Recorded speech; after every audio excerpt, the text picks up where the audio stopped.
Bueno, a continuación vamos a intentar describir el fenómeno para un fluido dentro de la conducción, ya sea de una tubería o en las condiciones que veíamos anteriormente en los ejemplos, cuando el fluido se encuentra con una superficie sólida y poder determinar la transición de un flujo laminar a turbulento en el recorrido, por ejemplo, de una superficie sólida.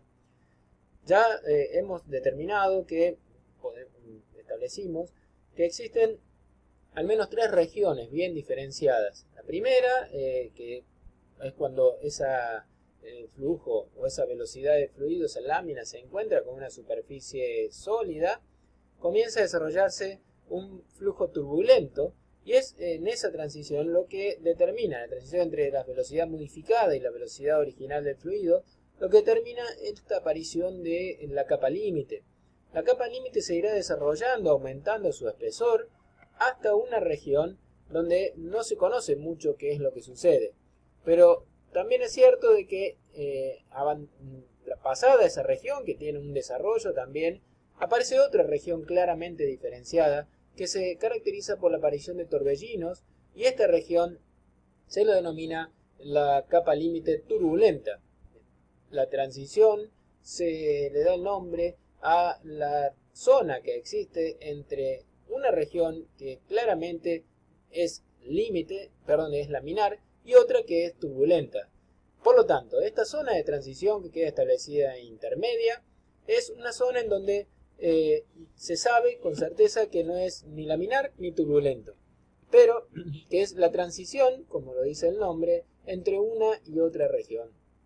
Acá podemos ver el desarrollo de las velocidades entre cada una de las regiones, claramente diferenciadas por este esquema que sigue la experiencia de Reynolds, ¿no? Aquí podemos ver la vena fluida con colorante, por ejemplo, con un trazador, cómo se comporta en la región laminar, cómo se comportaría en esa región que podríamos decir de transición y cómo se comportaría en una región turbulenta. Como pueden apreciarse, es fácil evidenciar que el fluido va adquiriendo distintas mediciones de velocidad o distintas velocidades desarrolladas, todo debido a la perturbación inicial que ha tenido. Por lo tanto, es indispensable analizar este comportamiento del fluido para poder gobernar las condiciones en el desarrollo del mismo. En contacto inmediato con el sólido, que es lo que veíamos acá, sigue existiendo esta capa que es muy delgada, que podríamos decir que se desarrolla lentamente su espesor. Luego hay una en donde el desarrollo es mayor en el espesor para terminar en un desarrollo constante. Ya aquí no hay más crecimiento de esa región, pero sí en el interior de esta capa límite turbulenta existe el fenómeno de flujo turbulento, con valores que podemos ver que se pueden determinar a través del conocimiento del número de Reynolds. Este Reynolds X, así como se lo llama, es igual a la densidad del fluido, lo podemos calcular por la velocidad de la corriente libre antes de encontrarse con la superficie sólida. X sería la distancia al borde de ataque y mu la viscosidad dinámica. El Reynolds X es importante para conocer a qué distancia puede llegar a desarrollarse este fenómeno de, por ejemplo, flujo turbulento, ¿bien? O la capa límite turbulenta. Podríamos decir que la zona de transición comenzará en regiones de un Reynolds aproximado de 100.000, 10 a la quinta. La capa límite comienza a ser turbulenta para Reynolds de 3 por 10 a la quinta o 300, valores de 300.000. A partir de aquí tenemos la aparición de la capa límite turbulenta.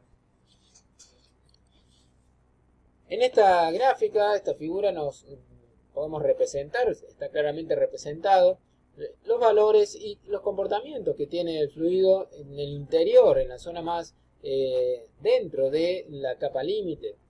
El delta que vemos aquí sería la separación que existe de la superficie sólida, donde ocurrió en el borde de ataque la perturbación. Aquí se ven graficadas las velocidades, como lo hemos visto antes para la capa límite, una región laminar, una región de transición y una región turbulenta. Claramente se puede ver que las curvas son muy distintas y este desarrollo de las velocidades a distintas separaciones o a distintas distancias de la superficie plana claramente determinan el patrón de flujo que está ocurriendo en esta zona.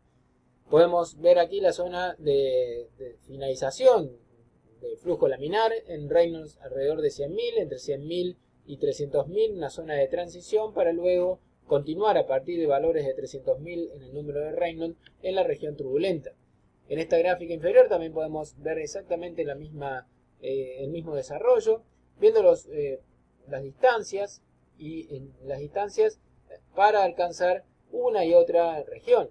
Esta es importante para conocer en qué valores se puede encontrar el desarrollo de la región turbulenta en la capa límite. Para valores superiores, justamente se produce una transición. Todo esto depende de muchos factores, pero que todos tienen que ver con el flujo y con la velocidad, con las propiedades del fluido que está fluyendo también. Pero para un mismo sistema de fluidos, tratándose de un mismo fluido y de una misma velocidad, hay otra razón por la cual pueden modificarse estos valores y tiene que ver, por ejemplo, con todo aquello que pueda determinar la aparición de turbulencias, haciendo que la velocidad no se pueda mantener lineal como en el fluido laminar, como en el flujo laminar. Esto puede ser gracias o debido a rugosidades o cambios en los planos en una conducción que hacen que el flujo empiece a generar perturbaciones y esto va modificando notablemente la aparición de la región turbulenta. Como conclusión, bien de todo lo que hemos desarrollado hasta ahora, podemos decir que la región de transición se encuentra entre reinos de 100.000 y 300.000 como lo hemos también estado viendo hasta el momento. La transición no es función de la velocidad y este descubrimiento que tiene que ver con la superficie ha llevado a grandes estudios que ayudaron a la dinámica, vamos a decir, de un montón de objetos, ya sea para un vehículo que es un sólido que se desplaza en una superficie fluida como el aire, o también para una pelota, por ejemplo, que tenemos el mismo caso, un sólido que se desplaza por el aire.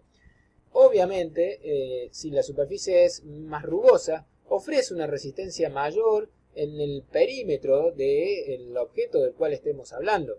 Pero esto viene en beneficio, por ejemplo, de mantener la dirección y aumentar su velocidad, debido a que no tiene velocidades o fuerzas que actúen en contra del movimiento.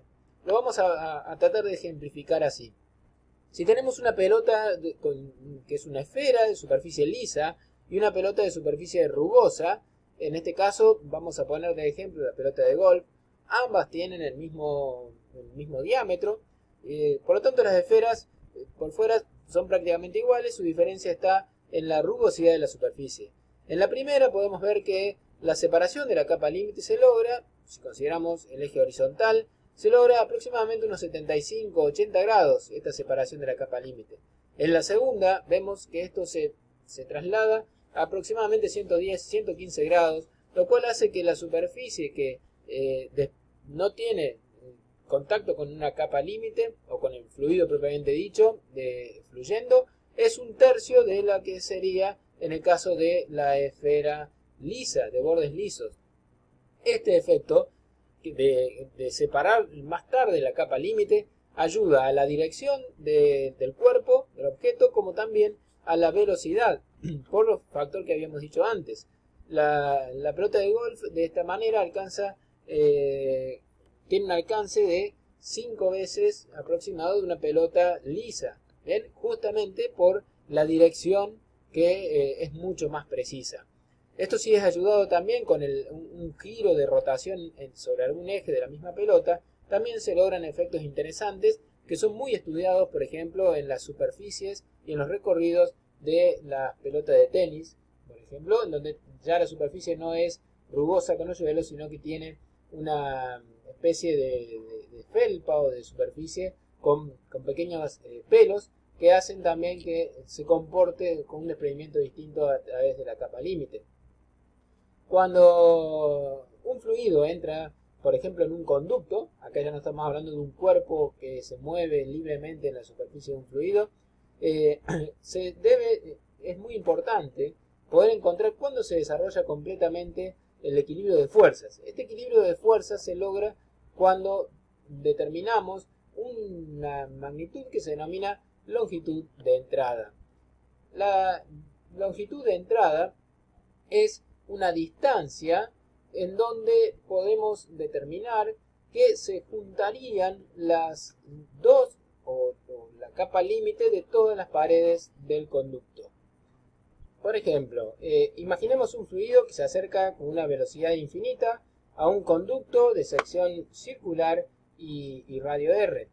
Como podemos apreciar aquí, este fluido está ingresando, acá tenemos la velocidad desarrollada que denominamos infinito, ingresa en un conducto con un perfil de velocidades que podemos establecer aquí. Aquí tenemos la capa límite para ambas caras y luego se comienza a crecer esta separación, llegando a un punto en donde se unirían la capa límite de, en el caso de un tubo circular, ese punto sería el eje, o sea que tiene una distancia de la superficie del tubo igual al radio.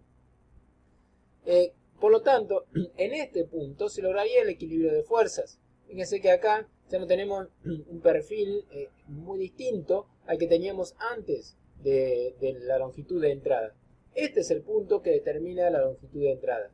Es muy importante conocerlo porque me permite conocer, por ejemplo, las fuerzas que actúan en un conducto.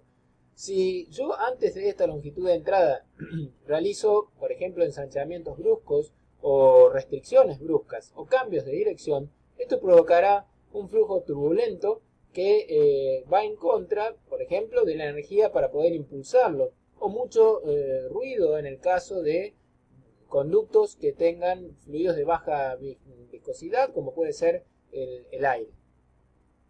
En este caso podemos ver otro fenómeno. Si antes de que se encuentre la capa límite de la región laminar no ocurre este contacto, el fluido se desarrolla de una manera muy distinta y se forma como una subcapa límite laminar. Esta subcapa límite laminar da origen a la aparición, por ejemplo, de turbulencias que me generan el efecto que había mencionado antes. Este efecto de turbulencias da origen también a mucho ruido.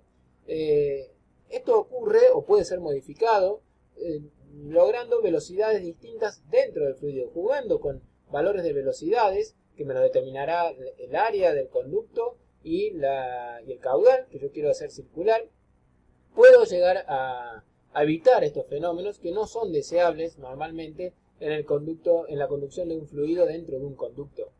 Para el caso de conductos de medidas rectangulares, que no son circulares o cuadradas, también tenemos este efecto, obviamente acá no analizado desde el radio, sino desde la distancia al eje más corto o más cerca de la pared. El eje que esté más cerca de la pared es el que me determina esta separación. Y la longitud de entrada quedará gobernada por la siguiente ecuación. Cuando utilizamos, por ejemplo, para fluidos laminares, esta longitud de entrada, que se denomina Z sub E, es igual a 0,05 el número de Reynolds por D, que en este caso será el diámetro de la tubería. O en el caso de conductos cuadrados será la distancia menor a una pared, del eje a una pared. ¿Bien? En esa distancia encontramos la capa límite, la longitud de entrada tan buscada y tan necesaria para lo que el estudio, por ejemplo, de la fluidodinámica dentro del conducto. No existe para una expresión parecida para el flujo turbulento, dado que lo que sí se quiere normalmente es evitar esto dentro de la conducción de un fluido y de esta manera poder diseñar la conducción del fluido propiamente dicho para no tener efectos indeseados como por ejemplo de pérdidas de energías muy grandes para transportarlo o ruidos excesivos en la cañería.